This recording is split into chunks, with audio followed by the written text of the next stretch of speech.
All right, what is up, everybody? Welcome to the Touchdown Glass podcast. I am your host, Michael V. Jones. You know, here at the Touchdown Glass, we are keeping it real. No crazy hot takes or agendas, just good old fashioned football talk the way you like it. And as always, I appreciate you tuning in.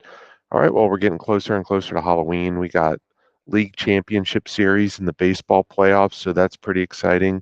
You know, college football is going to bring some more chaos this weekend, and of course, another great slate of NFL games. So let's just jump right into it and review what happened in week 6. We start on Thursday Night Football as the San Francisco 49ers defeated the Seattle Seahawks 36 to 24.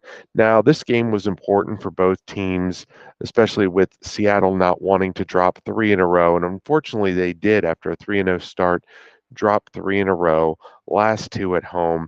But it probably bigger for the San Francisco 49ers, as this would have put them at 0-3 in the division. And this is what, we've kind of wanted to see from the 49ers, them looking like that team that we are used to. And maybe this is the start of something, going on the road, getting that win, getting their playmakers involved. They move the ball very well. But again, on the other side of it, some real concerns from Seattle after that great start, now falling to 3-3. Both teams 3-3 atop their division. All right. And then, of course, Sunday's games. We go over to merry old London, where the Chicago Bears defeated the Jacksonville Jaguars 35 to 16. And Caleb Williams, right? He's starting to play better over these last couple of weeks. And then, bam, he goes overseas, 4 touchdown passes. And this is huge. And this is huge because I'm not saying he's Joe Montana, but Chicago, you've got your savior, right? Because you're not used to this. You're not used to a quarterback being capable of doing these kind of things, right, Bears fans? But here he is. So you don't need him to be Joe Montana. You need him to be this version of Caleb Williams, right? That is just a young rookie progressively getting better and better. Remember, no first round, or I'm sorry, number one overall pick as a QB has had a winning record. And here are the Chicago Bears off to a 4-2 start in this very competitive NFC North. On the other side of things, the Jags, yeah, they fall to 1-5. All right, the Tampa Bay Buccaneers put a 50 burger on the New Orleans Saints, so 51 to 27, and kind of a wild game. No Derek Carr for the Saints, Spencer Rattler getting the start with Carr being out injured, and he didn't play bad when you consider that he's a mid-round pick rookie. Okay, so let's grade him on that curve. But yeah, the Saints actually had it was a back and forth game for a while, and the Saints scored all 27 of their points in the second quarter alone. But after that, their defense could not stop a nosebleed, and it was all Buccaneers. Baker Mayfield, he threw four touchdown passes, did throw 3 interceptions, but 4 touchdown passes. Chris Godwin, 11 catches, 125 yards, 2 touchdowns. And second-year running back Sean Tucker with 14 carries, 136 yards, and a touchdown, 9.7 yards per carry. But the bigger story out of this one might be after a 2-0 start for the New Orleans Saints, where their offense was on fire, they have dropped 4 straight. All right, the Baltimore Ravens defeated the Washington Commanders 30 to 23 in a battle of the Beltway. Derrick Henry, another big game, 132 yards, 2 touchdowns. Huge game for Zay Flowers, 9 catches and 132 yards. So it was actually a pretty good game, as expected it would be. And I think a lot of us felt, the Ravens are just a little bit better. And that's really what it came down to. The Ravens are kind of that better version of the Commanders.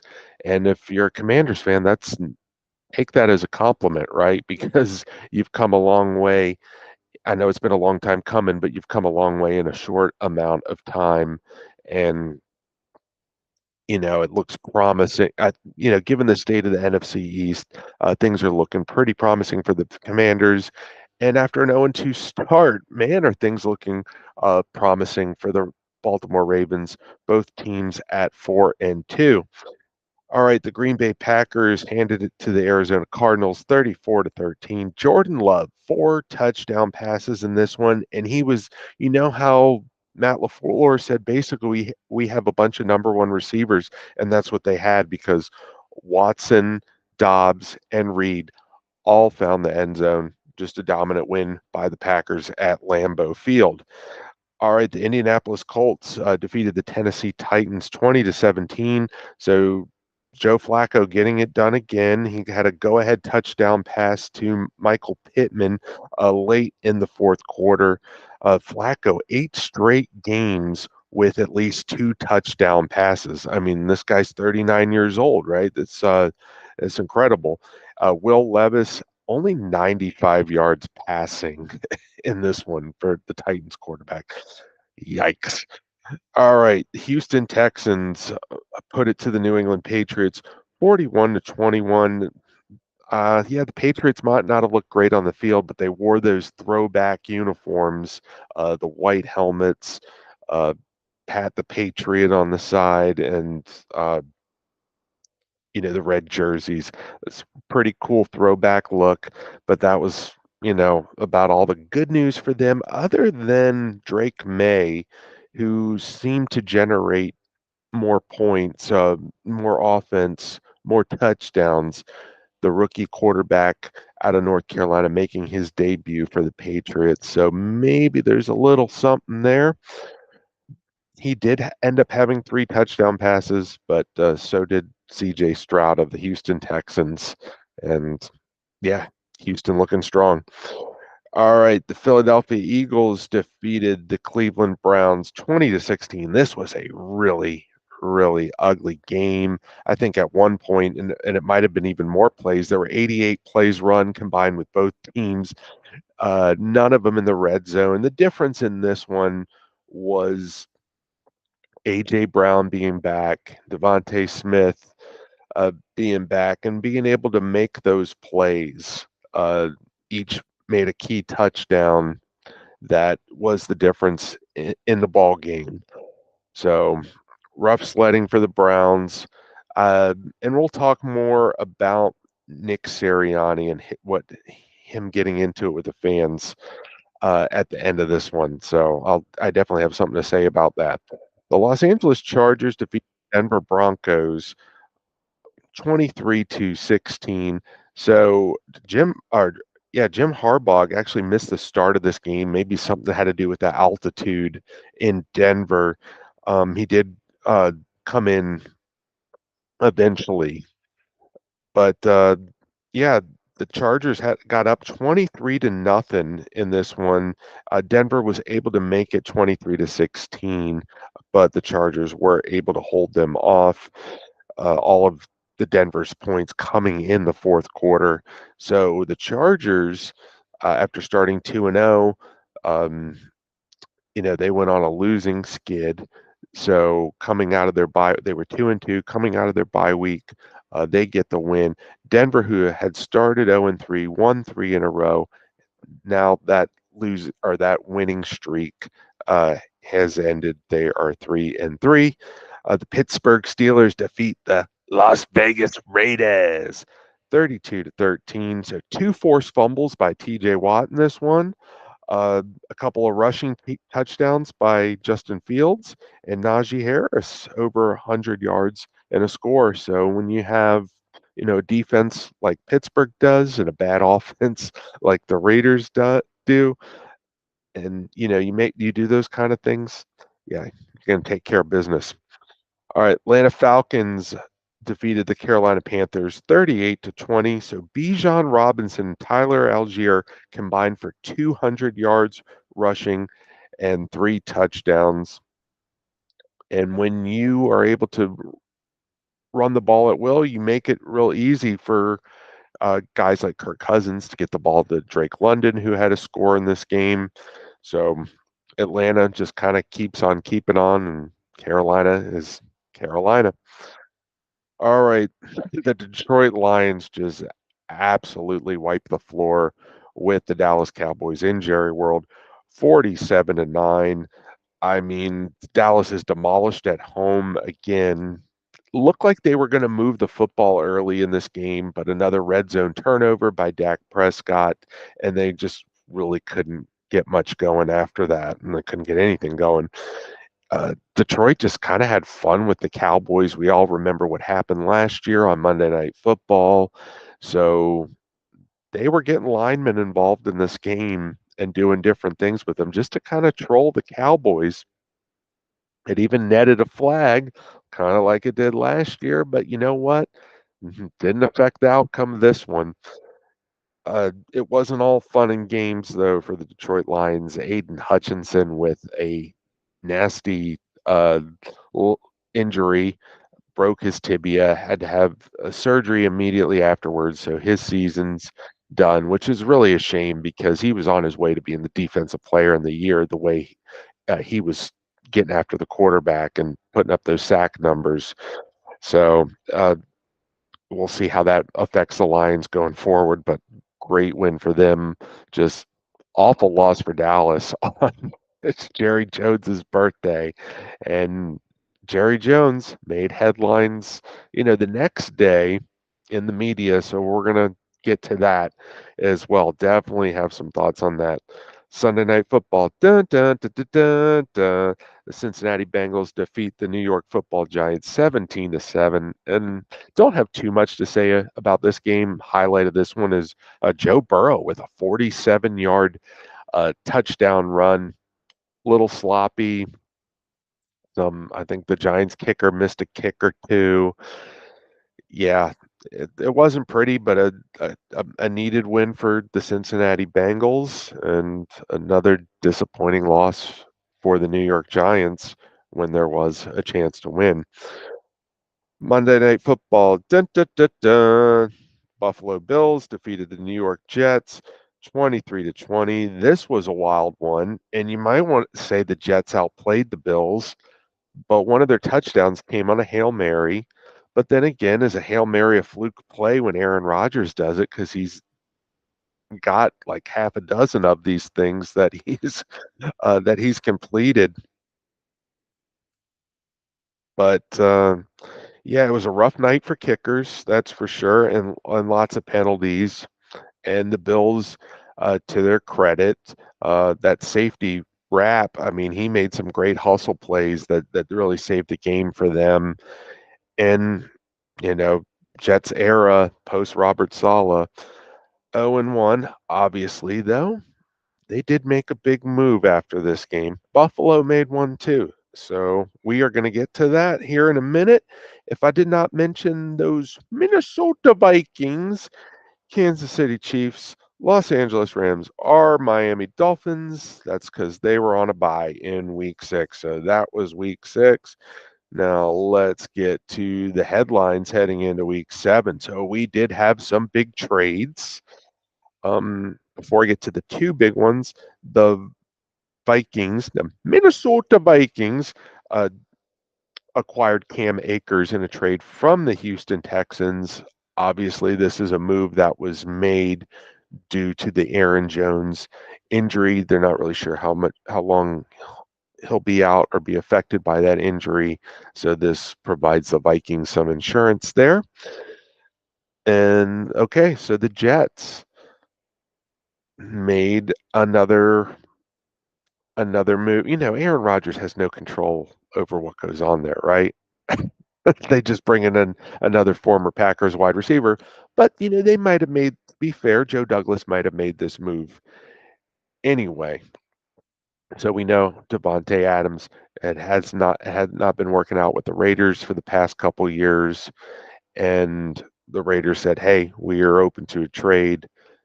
And the Jets said, let's do it. So this is the right move, obviously, for the Jets, who have not given up on the season despite being 2-4. It they're not.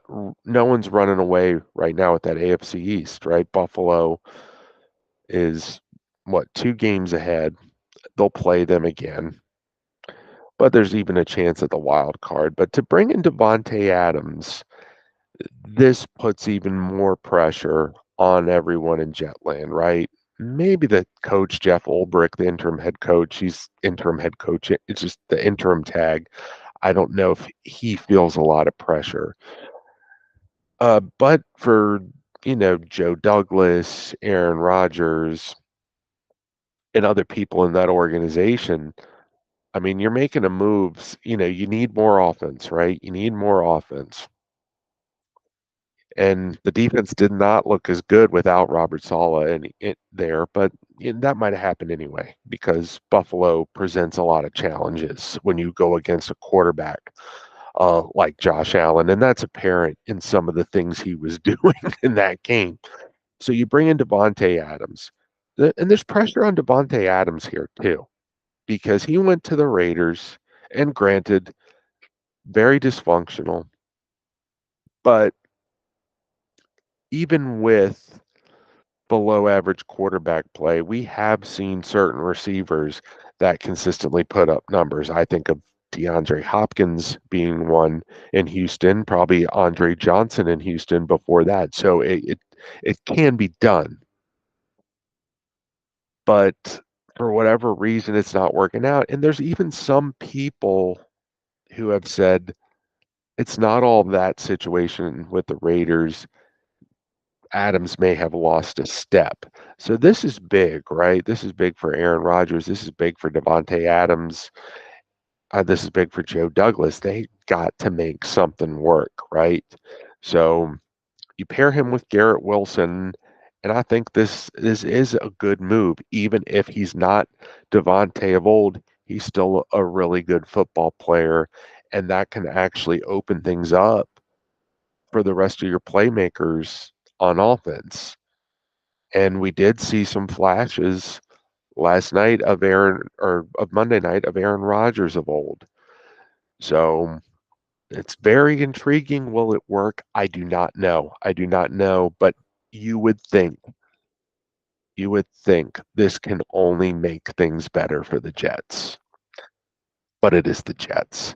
Now, the other team from that game, the Buffalo Bills, they went out and made a much needed move getting Amari Cooper, and I love this move, right? I think Cooper's personality is going to fit well with Josh Allen and the Bills. He really has worked out in Dallas for a while with a young Dak Prescott. He worked out in Cleveland for a little while with their carousel of quarterbacks, but it has a shelf life. But here, he seems to do well with these fresh starts. And the thing that worked for Buffalo initially, the receiver by committee, um, that had a shelf life too. And it wasn't very long. Looked great in the beginning until they got to Baltimore. And yeah, they needed another playmaker. They got it. I really like it. Amari Cooper is one of the best route runners in the game. It's just gonna I think this helps Buffalo. I think they win the division anyway. Maybe if they hadn't made this move, but I think this really may seal it if they stay healthy. Gets in the division and helps them to compete with the better teams in the AFC because before they made this move, they were not ready. But I think this gives them a pretty good shot. All right, now I got to get to Jerry Jones. Man. So we all know what happened. It was Jerry Jones's birthday, and the Lions just blasted the Cowboys right out of AT&T Stadium. One of them, I mean, we've been saying this over the years, one of the most embarrassing losses, but this was super embarrassing. You pay your quarterback all this money, you pay your star wide receiver all this money, and they're not even factors, right? So and can't even get in the end zone against a Detroit defense that has really had its struggles. Now, let's give Detroit a little credit. They do have some playmakers on that side of the ball. They were coming off a bye, and so maybe they were able to take that time and fix a few things on that side of the ball. But still, you could not take advantage of some of their weaknesses on defense, and that is really troubling.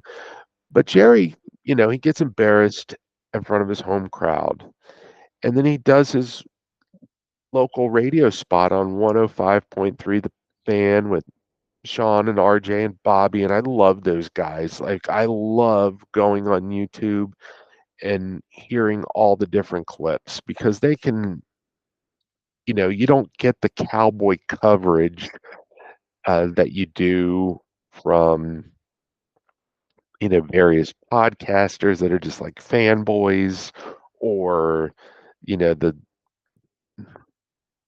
the what's the word I'm looking for? Overzealousness at ESPN. You don't get any of that. So, you get guys that kind of have that same mindset and present a product like I'm trying to do with football for the fan, the realistic hardcore fan that eats this stuff up and doesn't want his or her intelligence insulted when they tune into football programming. So I digress. Jerry goes on there and they question him about the lack of moves not made in the off season. You know, was that a mistake that's basically coming back to bite the Cowboys now? And it's a legitimate question, right? I mean, this has been talked about. The Cowboys said they were all in. The front office said they were all in, but their definition of all in looks different, right? And there were great opportunities in free agency to improve upon the things the Cowboys needed to improve upon to make a run, right? You've been winning 12 games every year, but can't get over the hump once the postseason starts. Time to do something different. Nope, stay the course. We like our people. But Jerry, when questioned with this, when you might expect him to just kind of give some reasons, make some excuses, try to direct the things a different way, he gets really defensive, and just was very rude to the hosts, questioned their football knowledge, uh, almost basically threatening to fire, implying that he'd get them fired, which they're not employees of his. Of course, the Dallas Cowboys are a big partner of 105.3 The Fan in Dallas, but they're not Jerry Jones employees. But this is huge if you're a Cowboys fan who's been frustrated that you're kind of stuck in purgatory with the Joneses, and nothing that's voiced or anything like that seems to change anything. And they've been putting a good enough product on the field every year to give you hope, but then the reality sets in, right, when she get in the postseason, and that's all she wrote. Now it's done it a little bit. Things are kind of going haywire early. A very up and down, inconsistent season, and just the team is just getting the brakes beat off them at home every week. I mean, one week to an inferior Saints team. Well, we think is inferior, maybe not. But with so where am I going with this? So I feel like with these guys pushing back at Jerry, and they're not backing down, they're not apologizing for what they said. This might be the first crack that needs to be made. That broken egg you need to make an omelet. This might be it. This might be it because Jerry Jones is, great negotiator, great businessman. He just watched Amari Cooper get traded, and the Browns get a third round pick when he traded him to the Browns and received a fifth round pick. I mean, he can't, he's waiting to the last minute to sign his players. It's costing him more money. His star wide receiver missed training camp. And why is he doing it? To make headlines? I mean, the great negotiator, this great businessman, in regards to these football front of office moves, getting these great deals done, he's lost his fastball. And,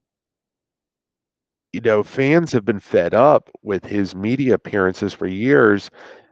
But there's fans like me that kind of said, well, Jerry's just being Jerry. But when you go and do something like that and degrade those hosts like that, when they asked a legitimate question, they didn't take any cheap shots. You've lost me. You've lost me. And maybe this embarrassment leads to some kind of change. I don't have my hopes up, but where I do have my hopes up is the fans with their wallets. Kind of had enough, right? Opposing team fans fill in that stadium. If that's good enough for you, Jerry, go ahead. But you're going to continue to lose headlines. You're going to continue to have fans not buy as much merchandise. And what are you going to do there? Because obviously you want to be relevant in those things, right? This thing with Jerry all goes back. The way he does things, this all goes back to not even the Jimmy Johnson thing. Goes back to Tom Landry. And I tell this to people all the time. 1989, 35 years ago, when he bought the team, he unceremoniously fired Tom Landry. Now, he's gotten way too much flack for that. Yeah, did he deserve some criticism at the time? Absolutely. But Landry, it was time to move on, right? He was there pretty much 30 years. But Jerry, he got so much blame for that and didn't get any credit when they won. That's where all this stems from. And this is he wants to win his way. He doesn't care about just win at all costs. It's he has to win it his way to get credit. It's 82 years old. It's sad. It is super sad.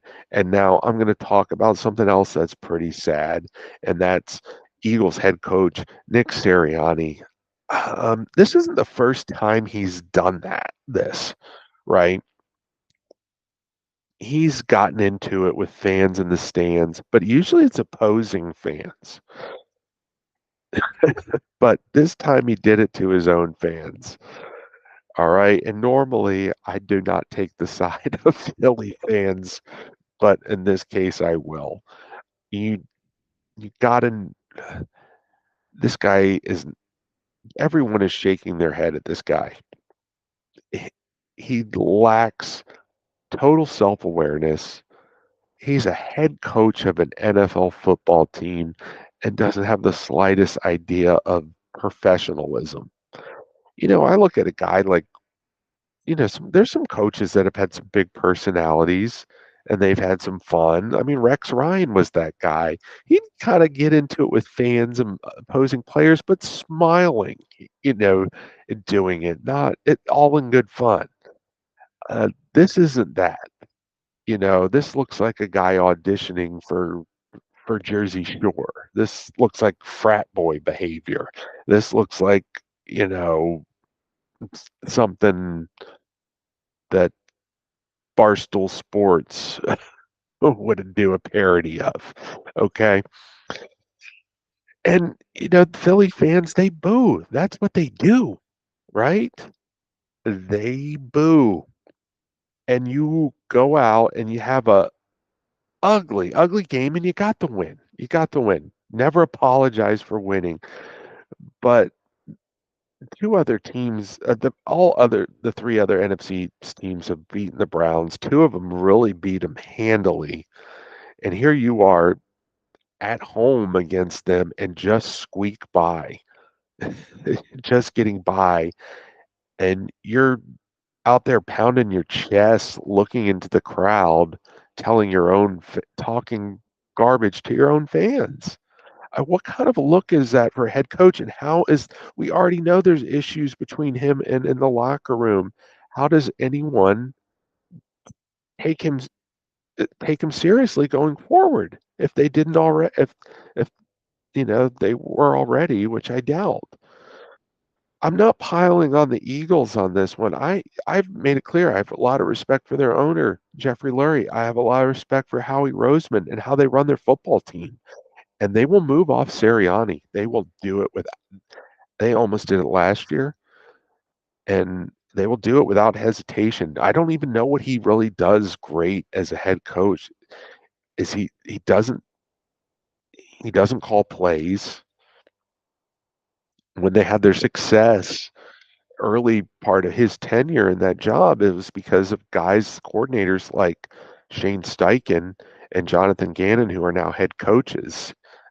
Jonathan Gannon, I don't know what kind of head coach he is, but I really like Shane Steichen and what he's, seems to squeeze blood out of a stone in Indianapolis. Yeah, they won't hesitate to make a move. And if he doesn't start winning, he's he's not back next year. But this is comical. It's laughable, but it's like Jerry Jones. It's just sad. It's just sad. All right, enough talking about sad stuff. Let's get to week 7 and jump into these games. So Thursday night football, we start with the Denver Broncos at the New Orleans Saints. So two rookie quarterbacks, Bo Nix versus Spencer Rattler. You know, not the greatest game to put on Thursday night football, but I guess it could be worse. And there's a little bit of intrigue here. Definitely be watching. And then Sunday, go back to merry old London with the New England Patriots against the Jacksonville Jaguars, this time at Wembley Stadium. So New England and Jacksonville, one win each. Drake May will be taking on Trevor Lawrence. How bad is this going to be if the Jaguars 2 weeks in a row in London lose to rookie quarterback Drake May after they've paid Trevor Lawrence all this money? Not saying that's going to happen, but there's definitely more pressure on the Jaguars here. Even at 1-5 and their season over, there's a lot more pressure on them than there is New England. All right, the Detroit Lions at the Minnesota Vikings. So Detroit looking great. Big win. We've obviously talked enough about that, but they're facing a 5-0 Vikings team coming off a bye. They're on the road, so they'll be in Minnesota. So this game's huge because it's for first place in the division. Um, I think a lot of people look at that performance in Dallas last week and are thinking Detroit, but now they're without their best player on defense. They're getting a Vikings team off a bye. And, is that Detroit defense?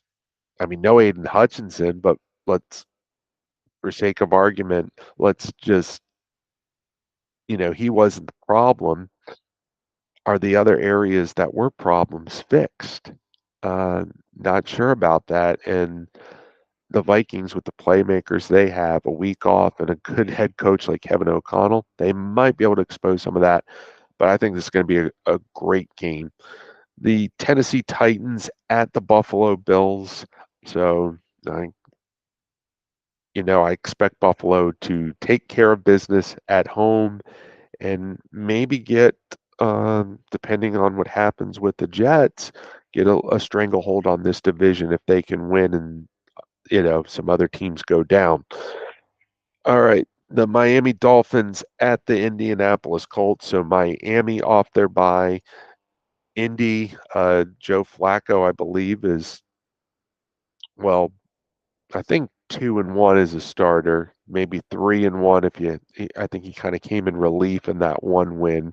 Anthony Richardson got the start. So let's see if Miami can work anything, if they've worked anything out offensively and see if they can get something going because I think they're going to need to.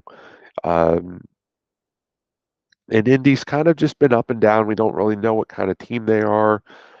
But like I said, I like Shane Steichen as a head coach, and I think they can do enough offensively to win games with Joe Flacco. I mean, he's like I said, 2 touchdown passes in the last 8 games. That's pretty consistent. So 2 touchdown passes in each of the last 8 games. Like two. All right, you get the picture. Uh, the Seattle Seahawks at the Atlanta Falcons. So big for Seattle, right? They're on 10 days rest, but they're on the road, traveling cross country to an Atlanta team that is getting things done, right? That Kirk Cousins move is paying dividends so far, and Atlanta's got playmakers all over the field. Can Seattle though get back to their form that they were in earlier weeks? Because I mean, it's going to be pretty bad if they drop 4 in a row, and you want to see a good game out of guys like Geno Smith and DK Metcalf, because if not, then maybe the love affair with Geno Smith in Seattle is over, and there's talks of maybe not so much putting in the backup, but making a move. You know, talk about what's going to happen heading into next year. So I think a lot's on the line here for Seattle, where Atlanta would love to have the game, but they're kind of playing with house money right now. All right, the Houston Texans at the Green Bay Packers. This should be fun. Obviously, we got two of the best young quarterbacks in the game, and C.J. Stroud and Jordan Love, and they have lots of weapons to work with. So I think this one could be a fun one to watch in a shootout outdoors in Lambeau before the tundra is frozen. So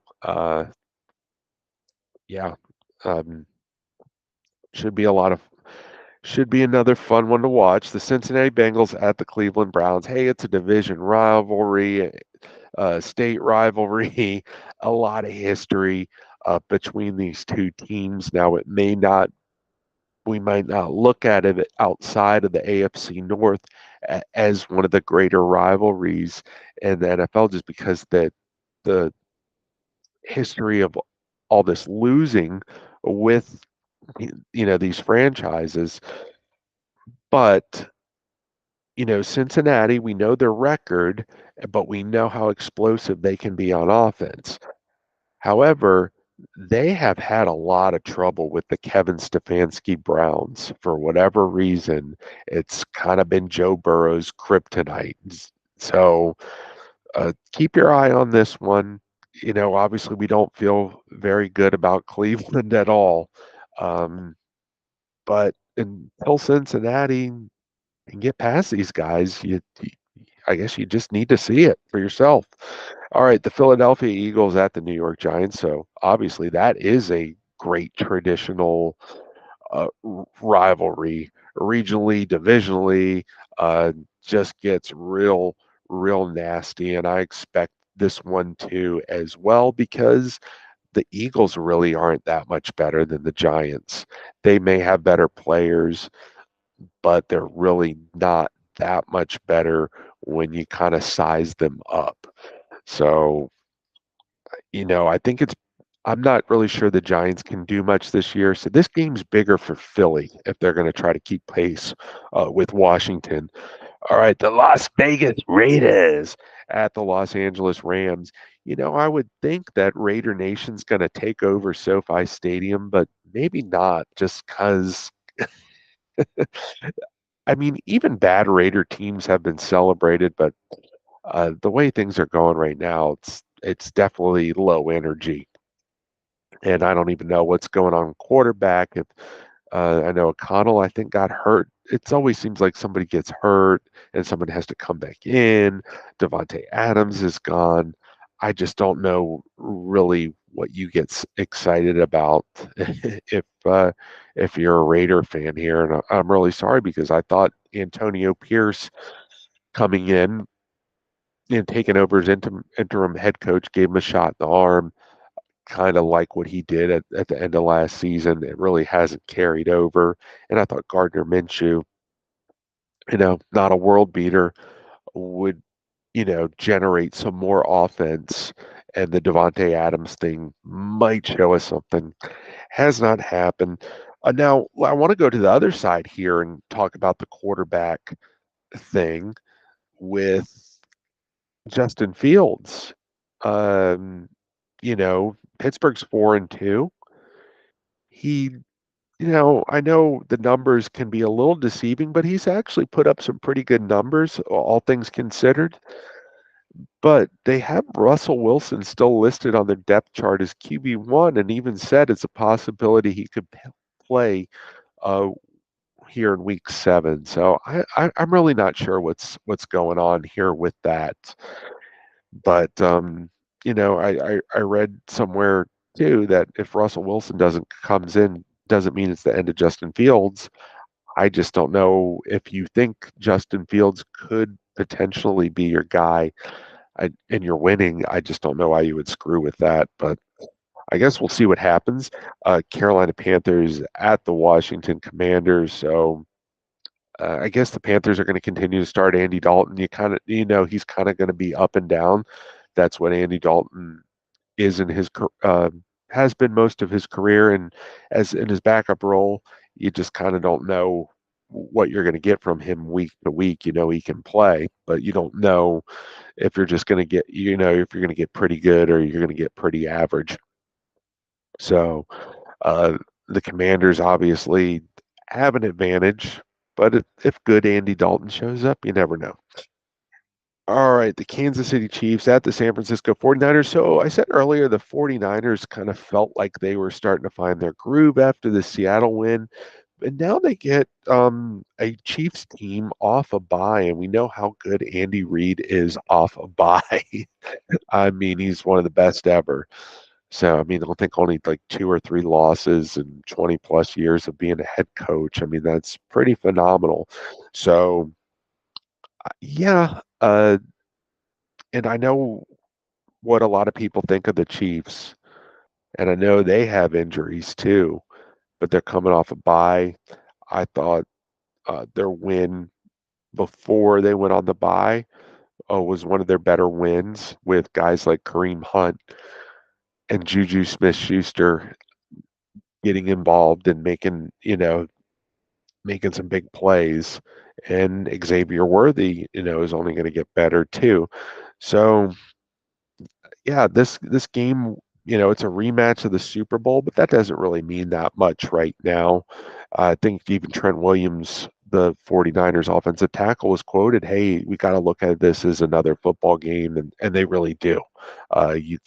They aren't going to need to be focused to beat the Chiefs, but if they play like they did against Seattle last week, they definitely have a good shot.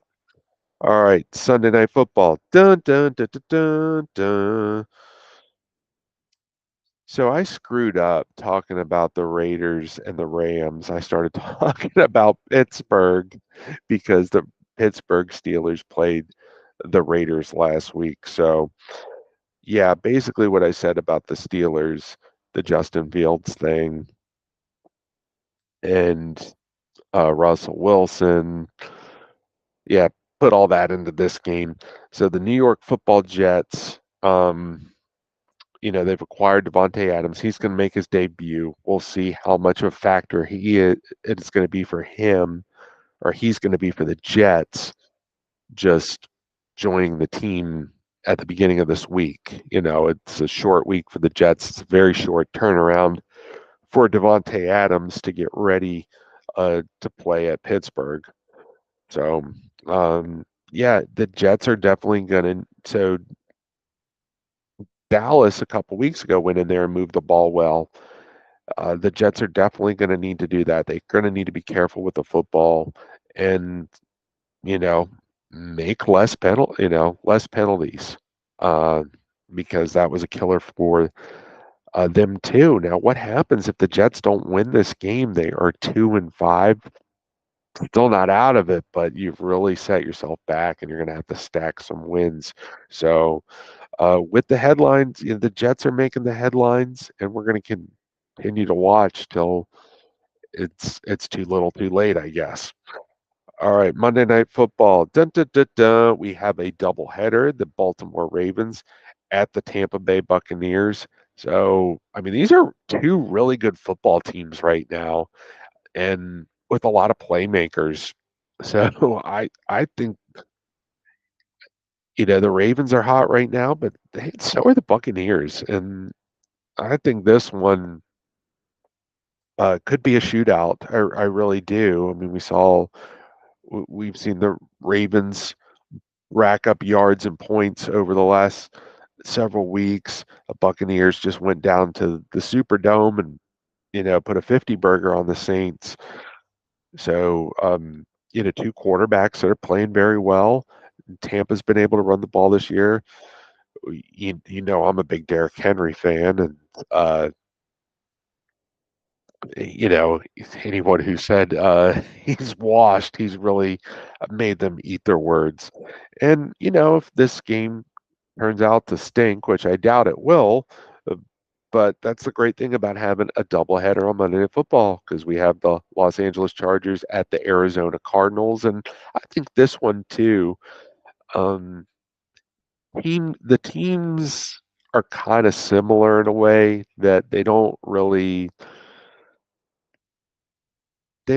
dominate, but they can do enough to make things interesting. And although I think people are going to favor the Chargers here, they are on the road and they can be a little inconsistent throughout games, just like the Cardinals can. And that might, make for something here, right? You got two teams that are kind of alike in that way. Maybe that creates a good football game. All right, if I didn't mention the Dallas Cowboys or the Chicago Bears, that is because they are on a bye. All right, everybody. If you want to follow me on the X, formerly known as Twitter, at the Mike Jonesy. And yeah, enjoy the games, everybody.